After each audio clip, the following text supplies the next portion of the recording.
The planet Veltharia Prime burned at the edges. From orbit, the great blue and green world looked like a wounded animal.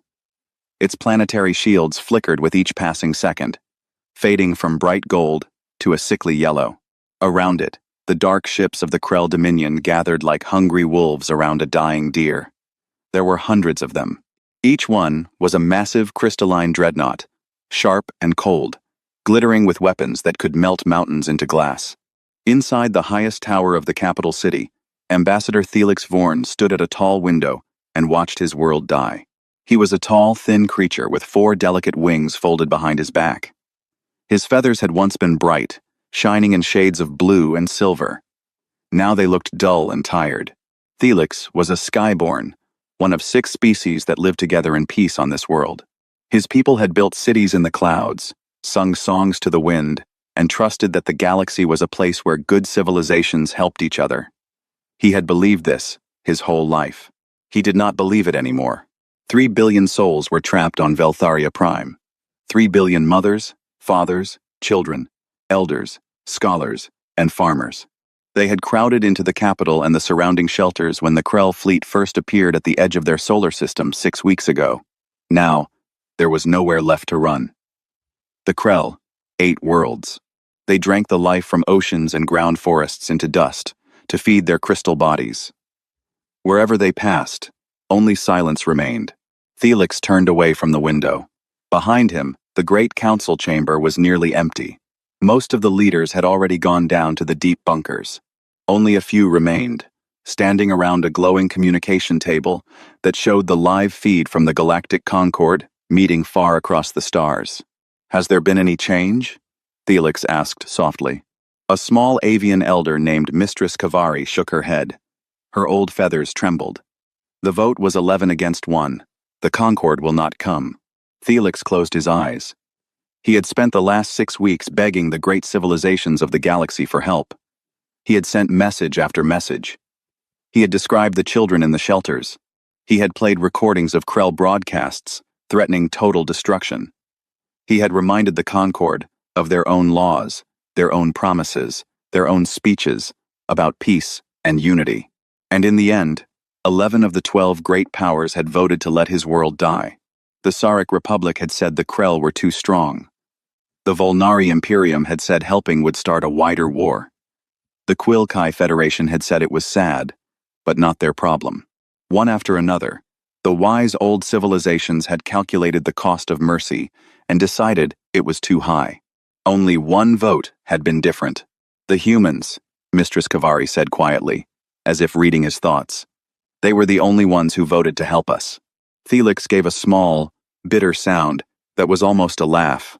The humans. He had met one only once, at a diplomatic gathering on a neutral station.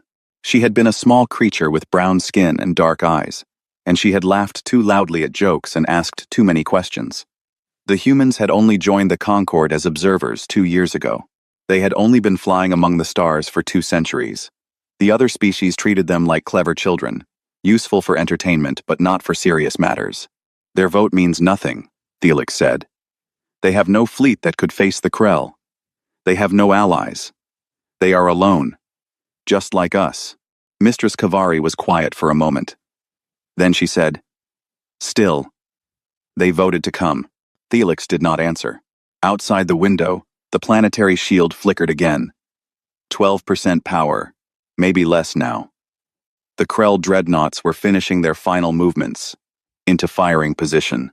In a few hours, perhaps less, the bombardment would begin. The shields would fail. The cities would burn. And then the Krell would land their harvesting machines and begin to drink the world dry. Felix walked slowly to the communication table. His 4 wings hung heavy on his back. He activated the broadcast system, and his image appeared on every screen, every public display, every personal device across the dying planet. He did not know what to say at first. He had prepared a speech, a careful one, full of brave words about courage and memory. But when he opened his beak, the careful words felt like ashes.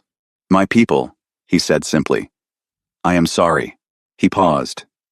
He could feel 3 billion souls listening. "I went to the great civilizations of the stars. I asked them to come. I told them about you. I told them about our cities and our songs and our children. I told them that we are good people and that we have done nothing wrong and that we deserve to live. His voice cracked. They are not coming. A long silence. Somewhere far below, in a shelter, a child began to cry. A mother began to sing. I want you to know, Felix continued, that you are not forgotten. Even if no one comes, even if every city falls, the stars themselves saw us. The wind remembers our songs. We were here. We loved each other. We built something beautiful. No fire, no weapon, no enemy can take that away from us. He lifted his head. To my fellow leaders, I say, do not despair. To the parents holding their children, I say, hold them tight. To the singers and the artists and the dreamers, I say, let your last songs be the bravest. We will not die in shame. We will die in dignity. He stopped. He could not say more. His throat was closed with grief. He shut down the broadcast and stood for a long moment, with his wings trembling. Then, far above the burning world, something strange happened. The deep space sensors caught a flicker, a single small reading at the edge of the system. The technicians at the Planetary Defense Center looked at it and frowned. It was probably nothing. A sensor error, a piece of debris, but the reading grew stronger, and then a second reading appeared beside it, and a third. In the council chamber, an alarm began to chirp softly. Felix turned, confused. Mistress Kavari was already at the sensor display, her old eyes wide. Ambassador, she whispered. Something is coming. Felix moved closer. The screen showed 3 small ships, far away, moving fast through the empty dark. They did not match any Concorde vessel design. They did not match any Krell vessel design. The signature was new. It was unknown. It was coming straight toward Veltheria Prime. Far across the galaxy, on a small blue world called Earth, a man stood in a dark room and read a report he did not like. His name was Ezra Kowalski. He was a fleet admiral of the Earth Navy, and he had served his world for 43 years. His face was lined and tired. His hair was gray. His eyes had been replaced long ago with cybernetic ones, after a battle accident, and they glowed a soft, pale blue in the darkness.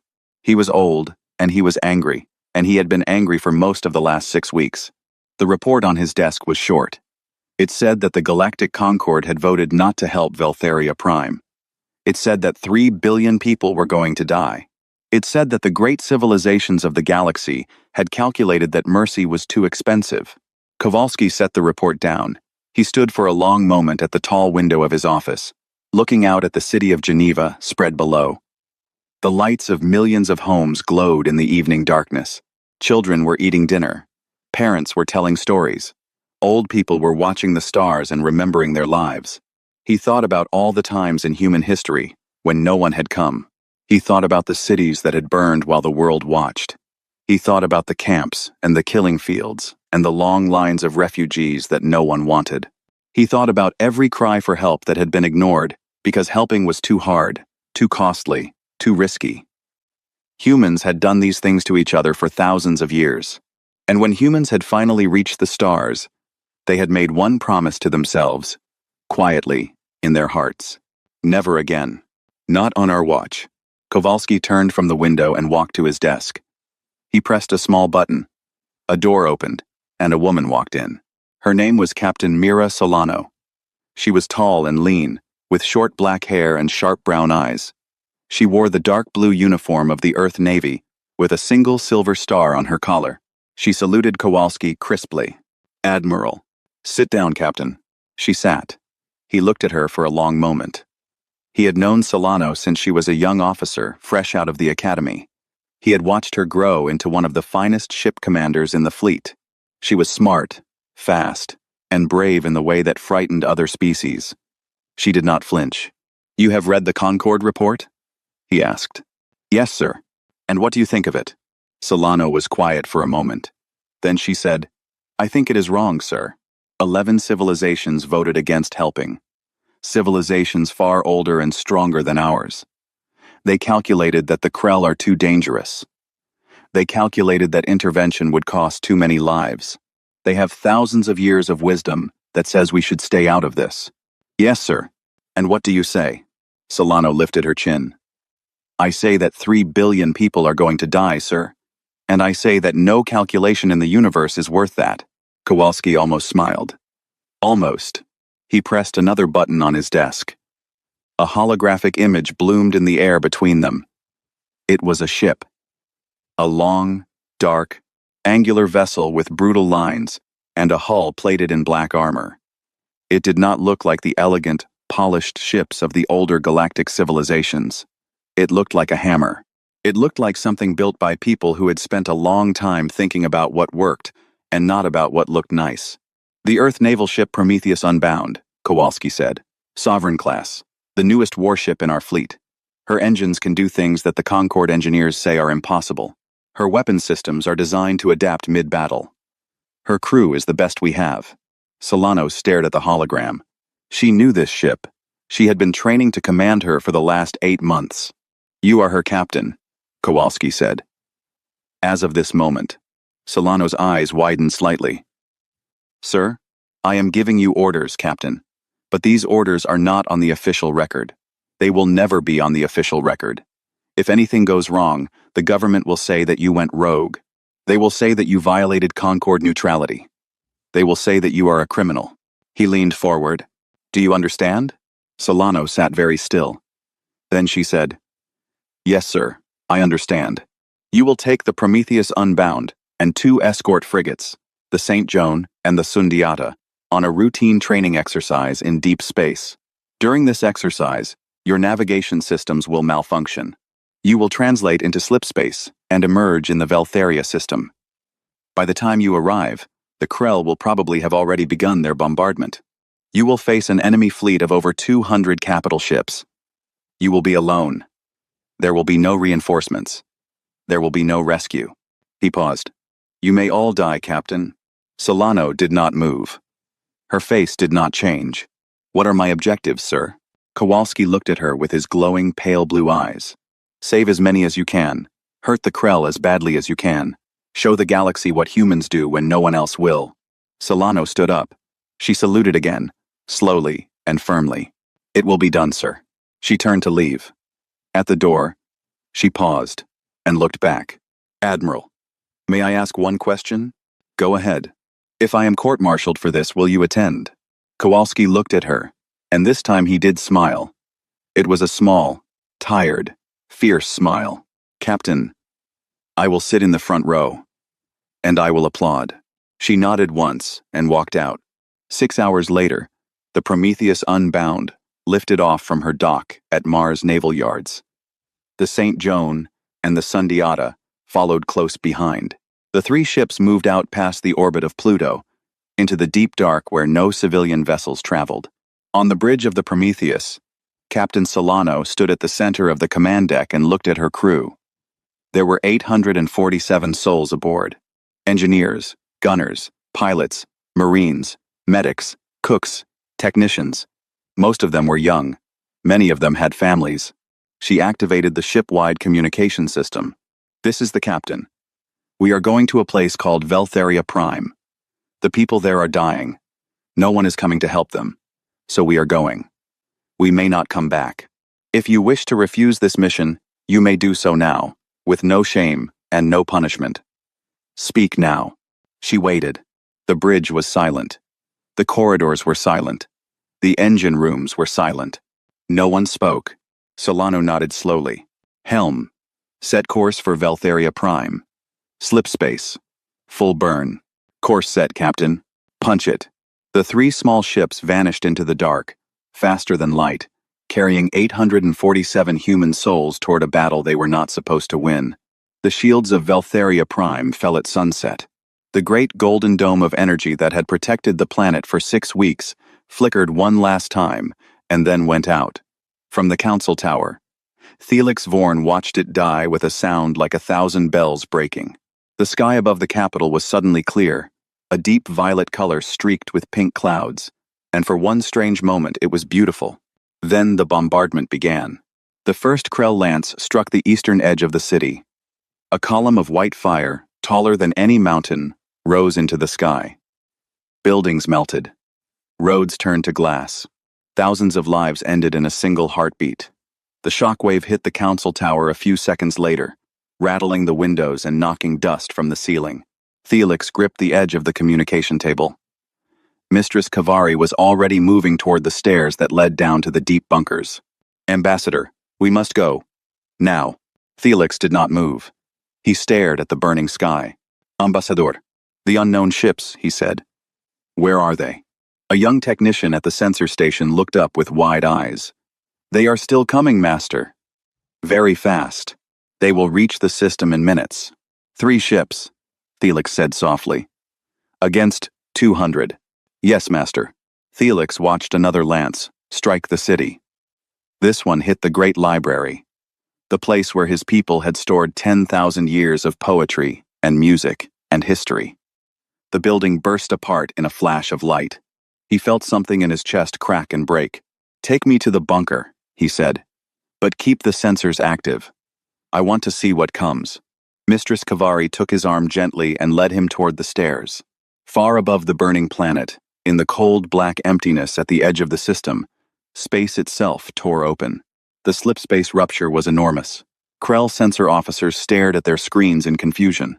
They had never seen a slipspace exit signature so large, so violent, so loud.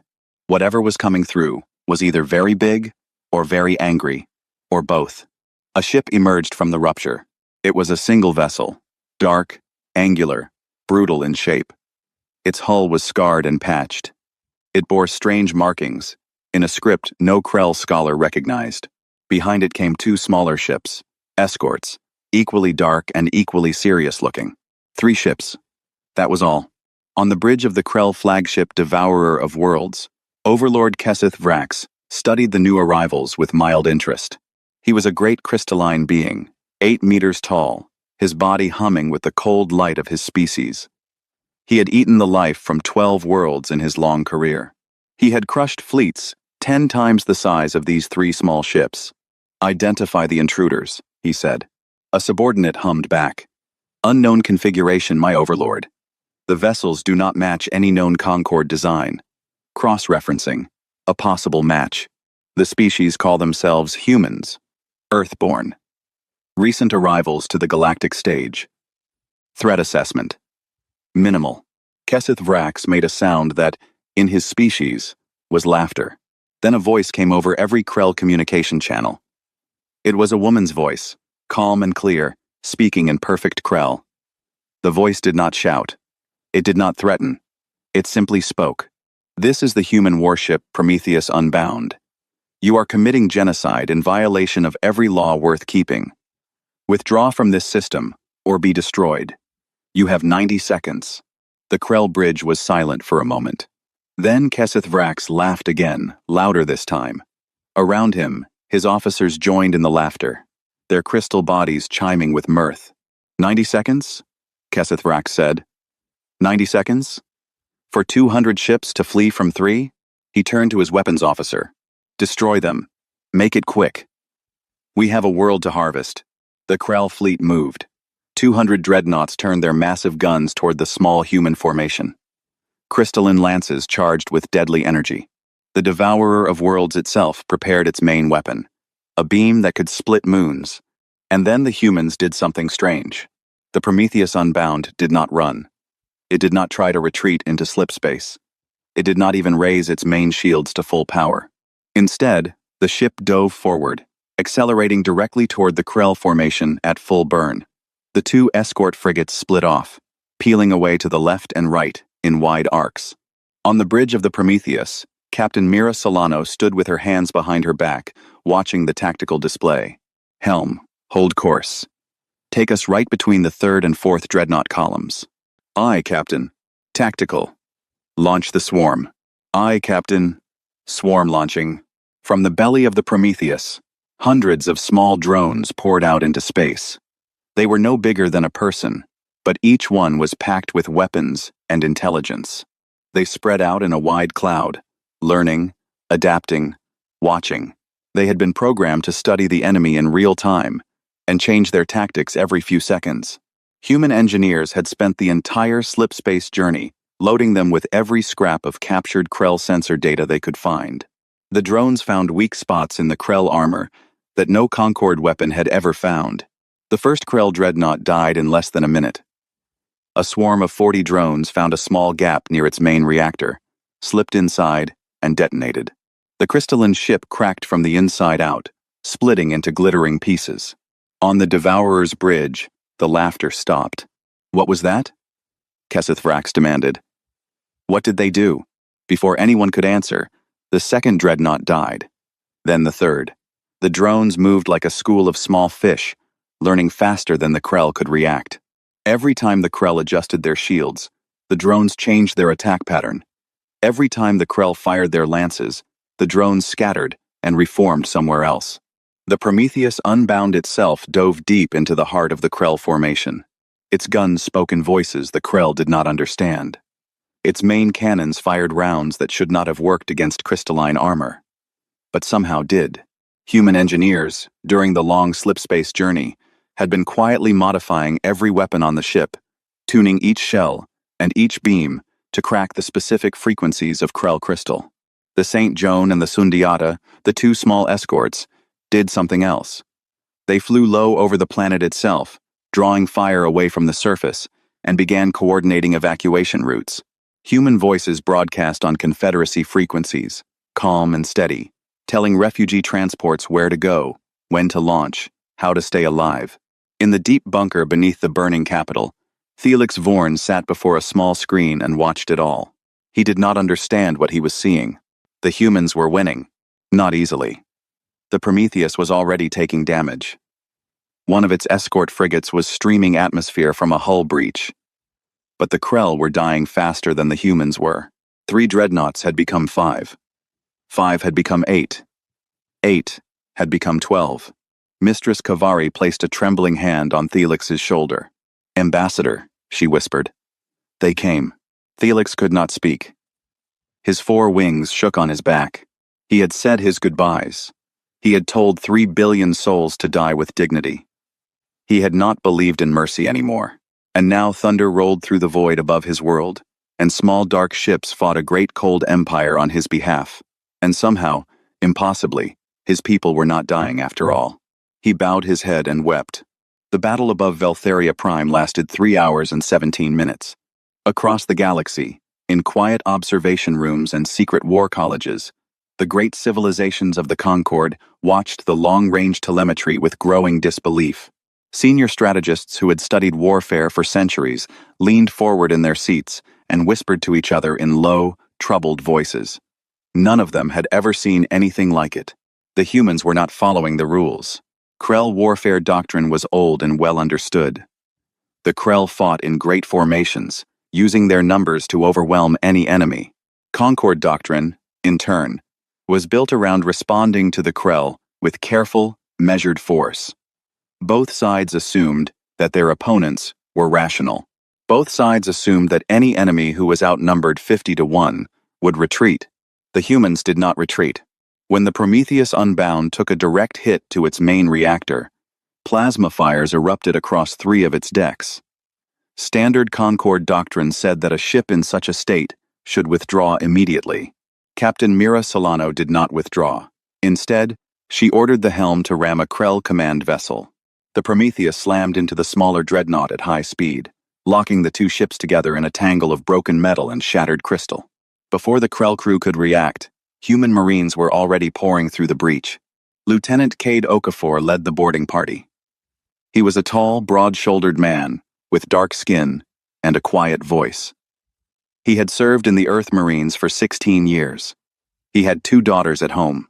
He carried a heavy plasma cutter in his hands, and led 20 Marines through the crystalline corridors of the Krell ship, fighting room by room.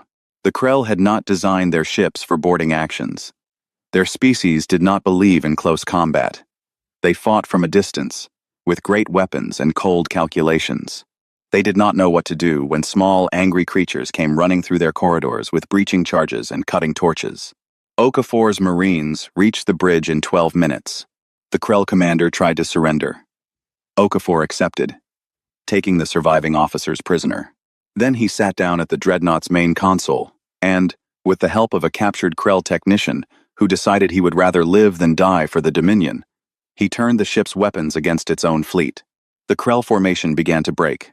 Meanwhile, the two escort frigates were doing something the Concord observers found even more difficult to understand. The St. Joan and the Sundiata were not trying to win the battle. They were trying to save lives. The two small ships flew low over Veltheria Prime, weaving between Krell bombardment beams, drawing fire away from refugee transports. Confederacy evacuation ships had been hiding in the deep canyons of the planet, afraid to lift off because the moment they reached space, they would be killed. Now, with the human frigates running interference, they began to launch. The captain of the St. Joan was a young woman named Yuki Tanaka. She was 31 years old. She had been married for 2 years. Her ship took a direct hit from a Krell lance halfway through the battle, and the bridge was torn open to space. She stayed at her post, in her armored suit, and continued to coordinate the evacuation until her ship's reactor failed and the St. Joan went dark. She died at her post. Her crew kept fighting. They guided the last of the refugee transports into safe orbit before their ship broke apart. The Sundiata fared little better. Her captain, a man named Rashid Al-Fayed, lost his life in the second hour when a Krell boarding pod struck his bridge. His first officer took command and continued the screening action until the Sundiata could no longer fly. The crew that survived used escape pods.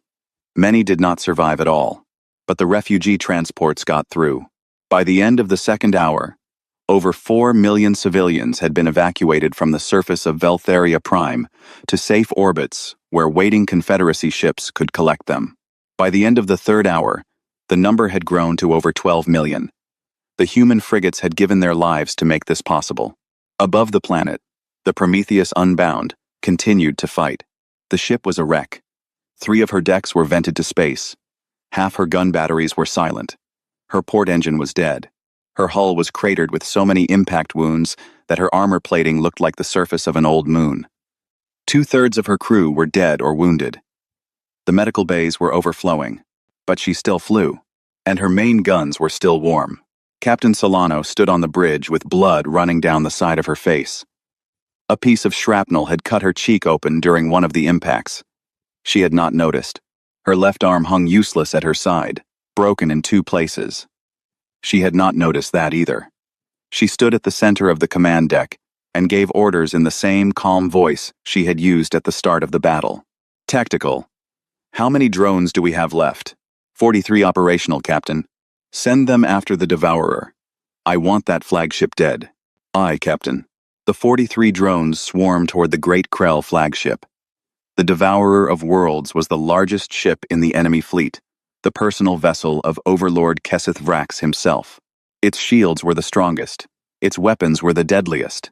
It should have been impossible to harm. The drones found a weak point near the rear engine cluster. 20 of them slipped through the shield gap and detonated together. The Devourer of Worlds shook. A great crack ran along its hull. Inside its bridge, Overlord Keseth Vrax stared in horror as his ship began to die. He gave the order he had never given before in his long life. Retreat. All ships. Retreat from this system. Now. The remaining Krell fleet broke. What had begun as 200 dreadnoughts had been reduced to less than 90.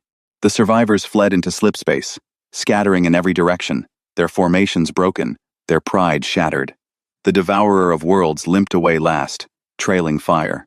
The battle was over. In the deep bunker beneath the capital city, Felix Vorn lifted his head from his hands and stared at the sensor screen. The Krell were gone. Around him, the other leaders sat in stunned silence.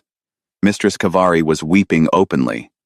Outside the bunker, the city was burning, but it was not destroyed. Most of the planet was still alive. Most of his people were still alive. The humans had done it. Felix stood up slowly. He felt very old. He felt very young. He felt as if he were waking up from a long bad dream. I must go to them, he said. Ambassador, Mistress Kavari said. It is not safe. The orbital paths are still full of debris. There may be Krell stragglers.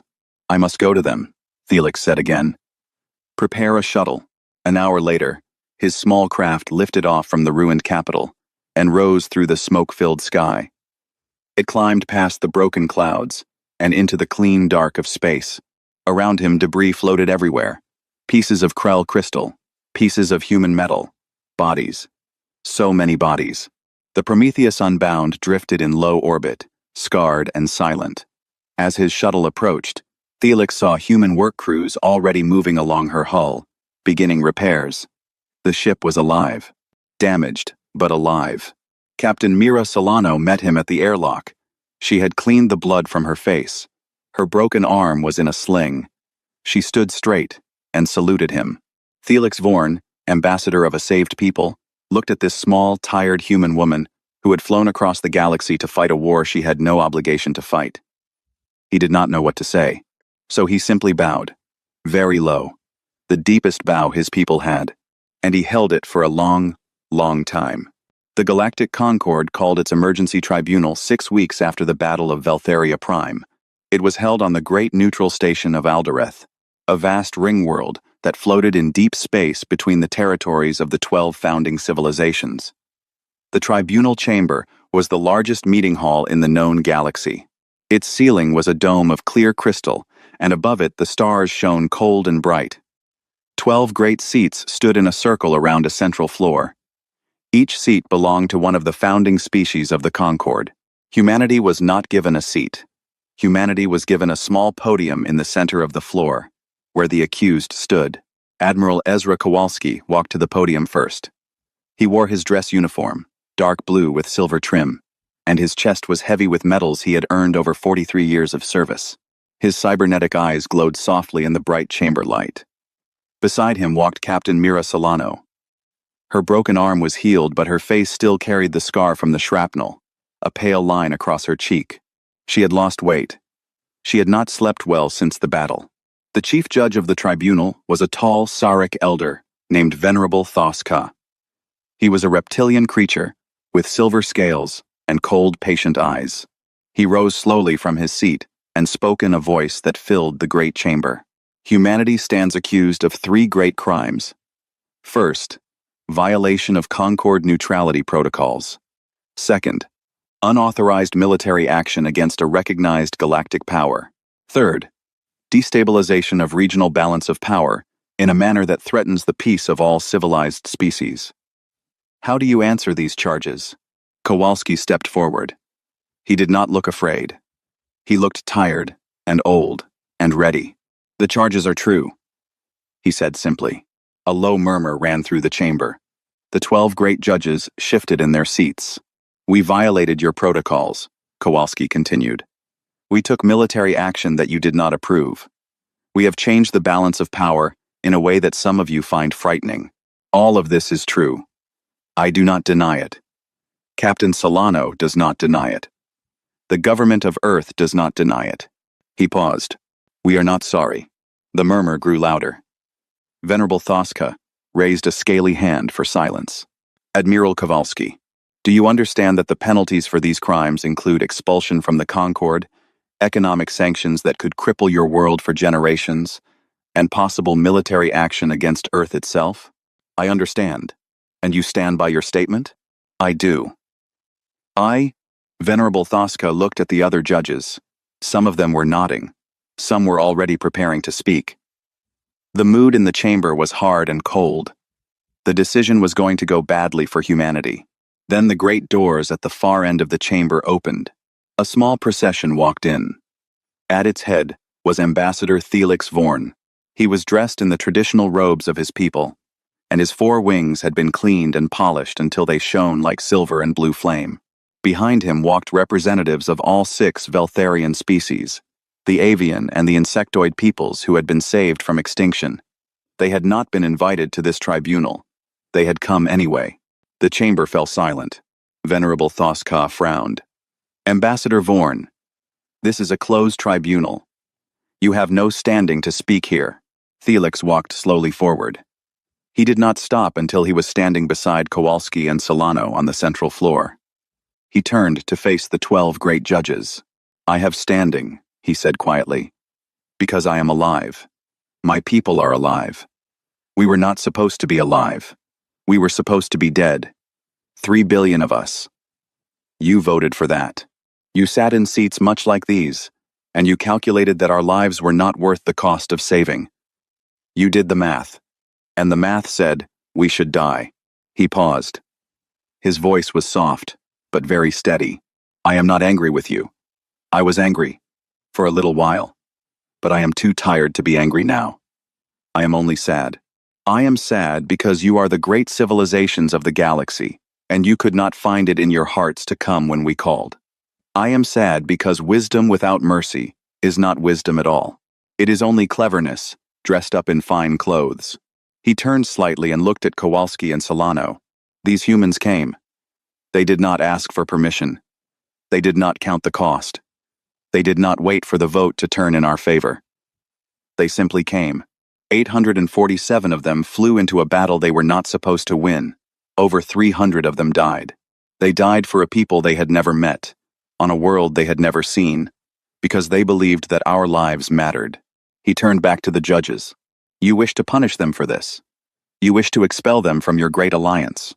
You wish to call them criminals because they did what you would not do. So I ask you now, in the open, before all the stars are watching, which of you deserves to sit in judgment of them? Which of you has the right? The chamber was silent. Felix Vorn lifted his head. Punish them if you must. My people will not forget. And when the next cry for help comes, and the Concord votes again to let a world die, we will remember who came and who did not. He fell silent. He waited. For a long moment, no one in the chamber spoke. Then, one by one, small things began to happen. The ambassador of the Tsaric Republic sat back slowly in his seat and lowered his eyes. The ambassador of the Volnari Imperium looked at Kowalski for a long moment, and then looked away. The ambassador of the Quilkai Federation placed a trembling hand over her face. The vote, when it was finally called, did not go the way Venerable Thoska had expected. 7 judges voted to censure humanity. 5 judges voted against censure. The motion failed. More than that, in the days that followed, something strange and new began to happen across the galaxy. 3 small species, watching the tribunal from their distant worlds, quietly sent messages to Earth. They asked if they could join a new alliance. An alliance built not around careful calculation, but around the stubborn, strange belief that when someone cried for help, someone should come. Within a year, the alliance had 12 members. Within 5 years, it had 30. Humanity, which had only been flying among the stars for 2 centuries, found itself at the heart of a new galactic order. Not a conquering power, not an empire, simply a coalition of peoples who had decided, together, that they would be the thunder in the void when the cries came. Many months later, a new ship stood at dock in the rebuilt shipyards above Earth. Her name was the Prometheus Unbound II. She was larger than her mother ship, and stronger, and faster. Her bridge was staffed by crews from 12 different species. On her command deck stood Captain Mira Solano, promoted now to Commodore, and beside her stood a tall, 4-winged figure in the uniform of a liaison officer. Felix Vorn had left the diplomatic service. He had asked to serve on human ships, learning the ways of these strange, stubborn creatures who had saved his world. His feathers had grown bright again, shining in the light of the bridge displays. He turned to Solano and asked a question he had been carrying for a long time. Commodore, I have watched your people for many years now, and I have seen something I do not understand. When there is a fire, or a battle, or a cry for help, your species runs toward it, not away. Why? What is wrong with you? Solano smiled. It was a small, tired, real smile. She looked out at the stars beyond the viewport, at the great dark void that held so many worlds and so many cries waiting to be heard. Felix, she said. Someone has to. The Prometheus Unbound, second, lit her engines and turned her nose toward the deep dark. Behind her, a fleet of mixed-species vessels followed in formation. Their orders were simple. Their orders would never change. Patrol the dark places. Answer the cries that go unanswered. Be the thunder in the void.